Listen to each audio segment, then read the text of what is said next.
संख्या के प्रकार में हमने क्या देखा? प्राकृत संख्या, पूर्ण संख्या और तीसरी है पूर्णांक संख्या। ठीक है, इसमें थोड़ा सा चर्चा कर लेते हैं। पूर्णांक संख्या, पूर्णांक संख्या को इंग्लिश में क्या कहते हैं? Integer number. पूर्णांक संख्या किसे कहते हैं?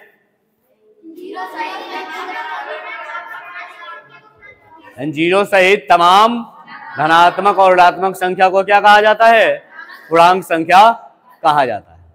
यहाँ पे पूर्णांक संख्या में एक चीज आता है, क्या? संख्या रेखा।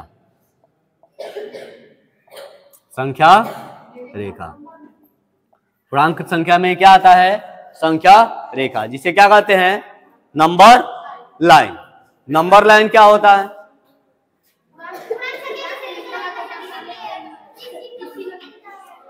यानी हम पूछे कि संख्या रेखा का उपयोग किस लिए किया जाता है?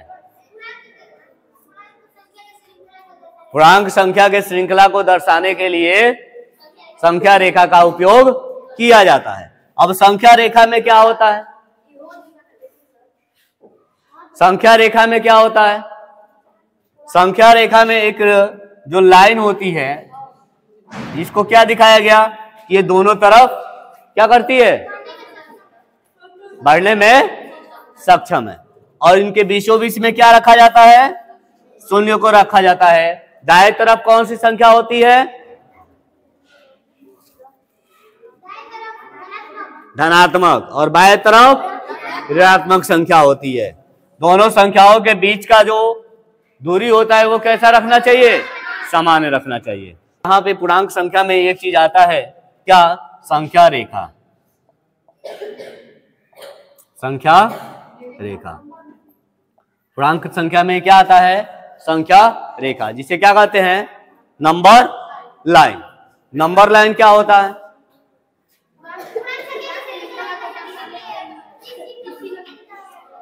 यानी हम पूछे कि संख्या रेखा का उपयोग किस लिए किया जाता है? पूर्णांक संख्या के श्रृंखला को दर्शाने के लिए संख्या रेखा का उपयोग किया जाता है। अब संख्या रेखा में क्या होता है? संख्या रेखा में क्या होता है? संख्या रेखा में एक जो लाइन होती है, इसको क्या दिखाया गया? ये दोनों तरफ क्या करती है? बढ़ने में सक्षम है। और इनके बीचों बीच में क्या रखा जाता है? शून्य को रखा जाता है। दाएं तरफ कौन सी संख्या होती है? धनात्मक। और बाएं तरफ ऋणात्मक संख्या होती है। दोनों संख्याओं के बीच का जो दूरी होता है वो कैसा रखना चाहिए? सामान्य रखना चाहिए। अगला हमारा क्या है? अगला हम इसमें देखने वाले थे सम संख्या। सम संख्या को इंग्लिश में क्या कहते हैं? Even number. सम संख्या को इंग्लिश में क्या कहते हैं? Even number. अब इवन नंबर में क्या होता है? यानी वैसी संख्या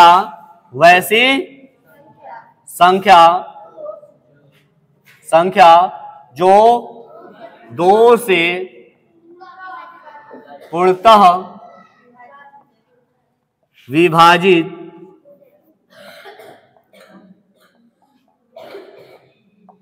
हो जाए।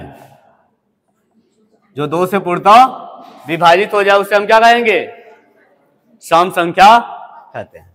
उदाहरण के लिए अब यहां पे हम कैसे जानेंगे कि सम संख्या के लिए कि सम संख्या कैसी होगी? तो हम बार बार दो से विभाजित करके देखेंगे।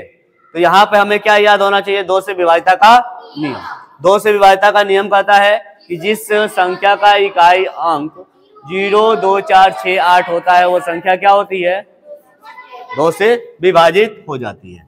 तो यानी कि जिस भी संख्या का इकाई अंक 0, 2, 4, 6, 8 यदि पाया जाता है तो वह संख्या क्या हो जाएगी? दो से विभाजित हो जाएगी। यानी कि वो क्या होगी? सम संख्या होगी।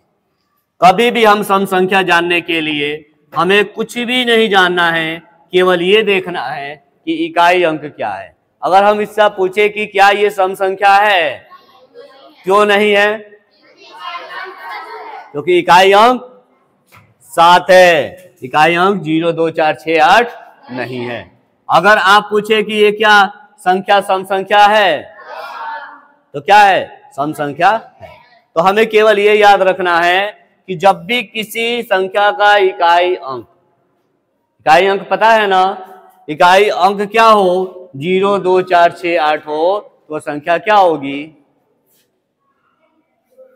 2 से विभाजित। यदि पूछे कि क्या शून्य सम संख्या है, शून्य सम संख्या है, शून्य सम संख्या है, आंसर क्या होगा? हाँ, शून्य सम संख्या है। शून्य क्या है? सम संख्या है। क्यों है? क्योंकि क्या कहता है नियम? वैसी संख्या जो 2 से पूर्णतः विभाजित हो जाए। अब 2 से विभाजित होने का मतलब क्या हुआ कि यदि अगर हम 24 रखते हैं या 242 रखते हैं, तो ये 2 से कटाना है ना, इसको 2 से भाग लगाना है कि नहीं लगाना है? और जब 2 से भाग लगाएंगे तो कितने बार में कट जाएगा? 2 एकम 2 और 2 दूना 4 और 2 एकम 2, 121 बार में क्या हो गया? कट गया। जब 121 बार में कटा तो शेषफल कितना बचा? शेषफल कितना बचा? 0 बचा ना। और यदि हम कहें कि यहाँ पे क्वेश्चन क्या कह रहे हैं कि शून्य सम संख्या है, शून्य सम संख्या है, तो यहाँ पे हम क्या कह रहे हैं कि शून्य सम संख्या है। अब कैसे है ये जानना होगा। अब हम कहें कि शून्य में 2 से भाग लगाओ बेटा, अब बताओ कि क्या ये शून्य कटेगा कि नहीं कटेगा? क्योंकि शून्य में अगर 2 से भाग लगाते हैं तो ये क्या हो जाएगा? शून्य और ये 2 होगा। अब जब ये शून्य में भाग लगाएंगे तो 0 एकम 0, 0 एकम 0, शून्य से शून्य गया तो क्या बचा? कट गया कि नहीं बचा? भागफल क्या आया? 0, और संख्या क्या हो गई? कट गई। अब क्यों ऐसा लिखा गया? तो आप परिमेय संख्या जब पढ़े होंगे या पढ़ेंगे तो उसमें आप पाएंगे इक्वल टू नॉट 0, यानी कि Q आपका 0 नहीं होना चाहिए, लेकिन P क्या हो सकता है? 0 हो सकता है। तो अब समझ में आया कि नहीं? अब कोई पूछे कि अब ये शून्य क्या है, सम संख्या है कि नहीं है? ऐसा ही क्वेश्चन अभी कल के पेपर में मिला था ना, नवोदय का जो मॉक टेस्ट चल रहा है, मॉडल सेट चल रहा है, उसमें पाया गया था कि शून्य क्या है? सम संख्या है, भाज्य संख्या है, पूर्ण संख्या है, या उपयुक्त सभी है?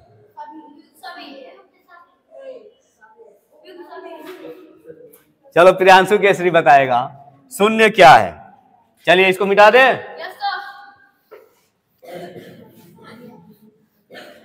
अगर हम ये क्वेश्चन पूछे आपसे,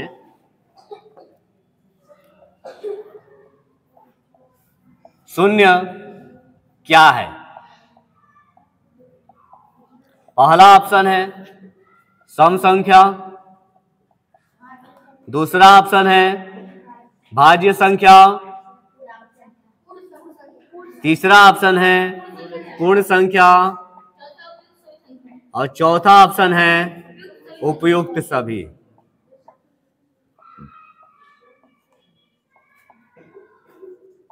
बताइए इसमें से कौन सा आंसर होगा? चलो प्रियांशु। 3 नंबर पूर्ण संख्या होगी। ठीक है, इनका है पूर्ण संख्या 3 नंबर होगा। और कल कौन नहीं आया था? और कौन नहीं आया था कल? कल प्रियांशु नहीं आया था। अब बताओ कि इसमें से क्या होगा? उपयुक्त सभी होगा। क्योंकि अभी आप सम संख्या में पढ़े कि सम संख्या क्या है? शून्य सम संख्या है। जब शून्य सम संख्या है तो शून्य तो पूर्ण संख्या भी है ना। तो पांचवा ऑप्शन तो ये नहीं दिया है ना कि पहला और तीसरा दोनों भाज्य संख्या नहीं है। इन्होंने कहा कि भाज्य संख्या नहीं है। भाज्य संख्या कैसे नहीं है? चलिए, भाज्य संख्या होता किसे है? भाज्य यानी कि भाज्य संख्या कहते किसे हैं? यानी कि ऐसी संख्या जो स्वयं और एक और स्वयं के अतिरिक्त किसी अन्य संख्या से भी कट जाए। जैसे कि आप सब, जैसे कि आप सब, कि आप क्या होता है कि आपको खुद से भी मन करता है तो पिटा जाते हैं, मम्मी पापा भी मार देते हैं, स्कूल में आते हैं तो टीचर भी धो देते हैं, घर पे गए तो भैया भाभी भी धो देते हैं, चाचा चाची भी धो देते हैं कि नहीं? तो ये भाज्य संख्या क्या है? भाज्य संख्या यानी कि वैसी संख्या जो स्वयं और एक के अतिरिक्त किसी अन्य संख्या से भी क्या हो, कट जाए। तो सबसे छोटी भाज्य संख्या क्या होगी? पहला याद रखना कि एक ना ही भाज्य है और ना ही अभाज्य है। एक ना ही भाज्य है और ना ही अभाज्य है। तब बताओ सबसे छोटी भाज्य संख्या क्या होगी? सबसे छोटी भाज्य संख्या क्या होगी? 4। सबसे छोटी भाज्य संख्या 4। इसके बाद भाज्य संख्या क्या होगी? 6। इसके बाद 8। इसके बाद 9। हम कहें कि शून्य में 9 से भाग लगाते हैं, बेटा कटेगा कि नहीं कटेगा? शून्य कटेगा कि नहीं कटेगा? यस या नो? तब बताइए कि क्या ये शून्य भाज्य है कि नहीं है? क्या शून्य सम है कि नहीं है? तो इसमें ऑप्शन क्या होगा? उपयुक्त सभी। समझ में आया? कोई दिक्कत? बताओ, अगर मन में डाउट है तो पूछ सकते हो। नहीं आया? इसलिए नहीं आया कि आप भाज्य और अभाज्य संख्या उतने तरीके से नहीं पढ़े। ठीक है, इस क्वेश्चन को फिर रिपीट करेंगे। ठीक, अब यहां पे देखिए, अब यहां पे पहला चीज है कि हमें भाज्य और अभाज्य जानना होगा। भाज्य अभाज्य क्या होता है? भाज्य संख्या क्या होती है? अभाज्य संख्या क्या होती है? भाज्य अभाज्य देखे है ना, संख्या के जो श्रेणी लिखाया गया 20, 23, 20 थे, 21 थे, 25 संख्या के बारे में दिखा गया ना, तो सबका परिभाषा में भी जानना है ना। तो यहाँ पे नंबर सीरियल से देखा जाए तो फिर यह एक बात आएगी, लेकिन जब ये क्वेश्चन पूछा गया तो हमें यहीं पे समझना होगा। अब यहाँ पर क्या कर रहा है कि अभाज्य संख्या क्या है, भाज्य संख्या क्या है। तो पहले तो हमें भाज्य संख्या और अभाज्य संख्या जानना है, केवल परिभाषा से आप पकड़ लीजिए, इसके बाद जब उसमें पढ़ेंगे तो पूरा डिटेल आप आ जाएगा। पहला भाज्य संख्या क्या कहता है कि ऐसी संख्या जो एक और स्वयं के अतिरिक्त किसी से ना कटे। एक और स्वयं के अतिरिक्त किसी से ना कटे। जैसे 1, 2, 3, 4, 5, 6, 7, 8, 9, 10, और इसमें से कहें कि कौन से भाज्य हैं? ये तो पहले ही एक को हटा दीजिए कि ना ही भाज्य है ना ही अभाज्य है। तो बचा क्या? कौन अपने से कटेगा और एक से कटेगा। तो इसमें 2 हो गया, 3 हो गया, 5 हो गया, 7 हो गया ना। बाकी जो बचा वो क्या हो गया? भाज्य हो गया। यानी कि ऐसी संख्या जो एक और स्वयं के अतिरिक्त किसी और से कट जाए। अब 4 1 से भी कटेगा, 2 से भी कटेगा और 4 से भी कटेगा। इसी तरह 6 1 से भी कटेगा, 2 से भी कटेगा, 3 से भी कटेगा और 6 से भी कटेगा। 8 1 से भी कटेगा, 2 से भी कटेगा, 4 से भी कटेगा और 8 से भी कटेगा। 9 1 से भी कटेगा, 3 से भी कटेगा, 9 से भी कटेगा। 10 1 से भी कटेगा, 2 से भी कटेगा, 5 से भी कटेगा और 10 से भी कटेगा। यानी कि ये क्या है? अभाज्य है। भाज्य है। और जो केवल 1 से और अपने से कटे। 1 2 किससे कटेगा? 3 किससे कटेगा? 5 किससे कटेगा? 7 किससे कटेगा? तो बताओ कौन से भाज्य है, कौन अभाज्य है?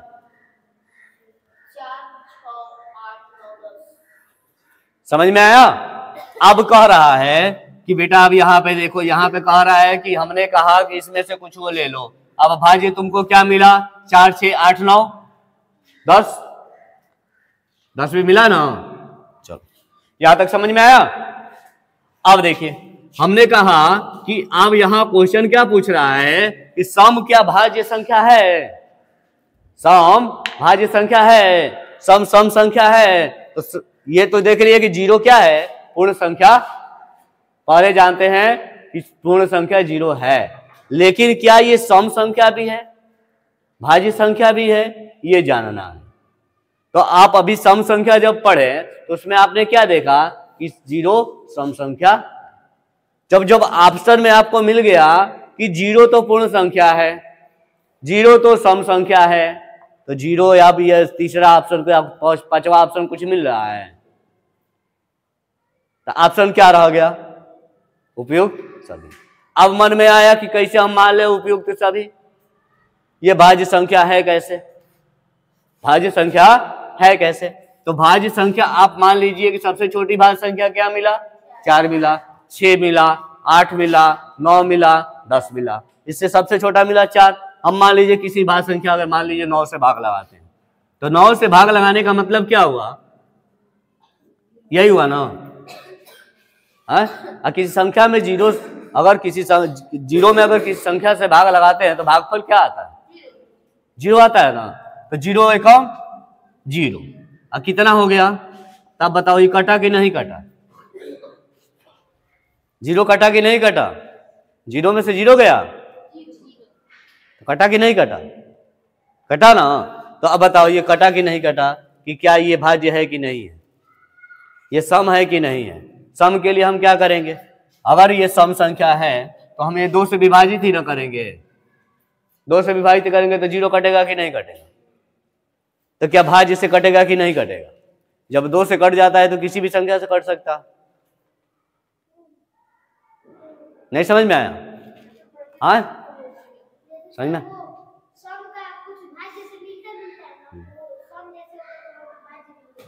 समझ में आया? क्योंकि सम संख्या क्या है? 2 से विभाजित होता है, यानी कि जीरो किसी संख्या से विभाजित हो सकता है। क्यों? क्योंकि उसका भागफल क्या आता है? जीरो आता है। इसलिए क्या होगा? उपयुक्त सभी। कोई दिक्कत? अगली टॉपिक क्या है? अगला है विषम संख्या। अगला क्या है? विषम संख्या। विषम संख्या को क्या कहते हैं? Odd number. Odd number. Odd number क्या है? ऐसी संख्या जो 2 से विभाजित ना हो, या सीधे कहे कि ऐसी संख्या जिसका इकाई अंक, ऐसी संख्या जिसका इकाई अंक 1, 3, 5, 7 और 9 हो। ऐसी संख्या जिसका इकाई अंक 1, 3, 5, 7, 9 होता है, वो संख्या क्या होती है? विषम संख्या कहलाती है। वो संख्या क्या कहलाती है? विषम संख्या कहलाती है। समझ में आया? यानी कि वैसी संख्या जिसका या जिनका इकाई अंक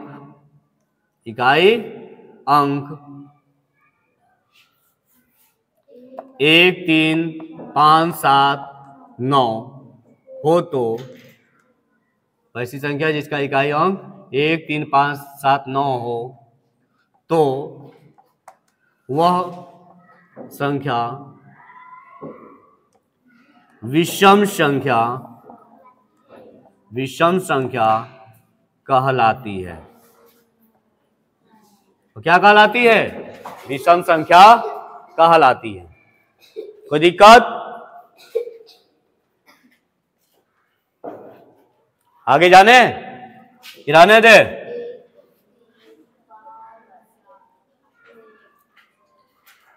अब कोई भी संख्या हो, मान लो कि हम पूछे कि ये संख्या निम्न में से कौन सी संख्या है, सम या विषम? निम्न में से इसमें से ये कौन सी संख्या है, सम या विषम?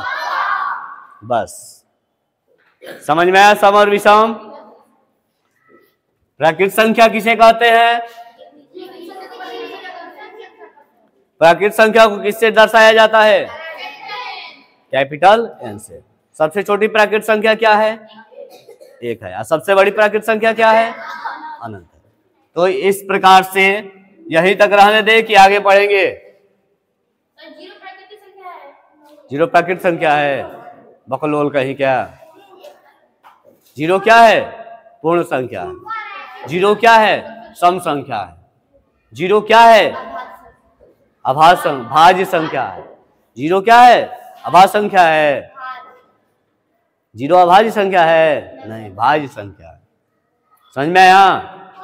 क्या जीरो विषम संख्या है?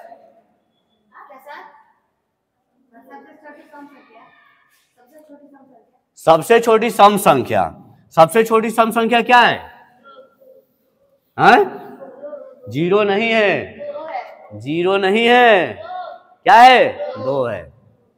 सबसे छोटी सम संख्या 2 है और सबसे बड़ी सम संख्या अनंत है। सबसे छोटी विषम संख्या 1 है। सबसे छोटी विषम संख्या क्या है? 1 है और सबसे बड़ी अनंत है। और कोई दिक्कत? फिर मिलेंगे अगले क्लास में और उसमें हमने क्या देखेंगे? भाज्य और अभाज्य। यानी वहां से हम देखेंगे भाज्य संख्या किसे कहते हैं। समझ में आया?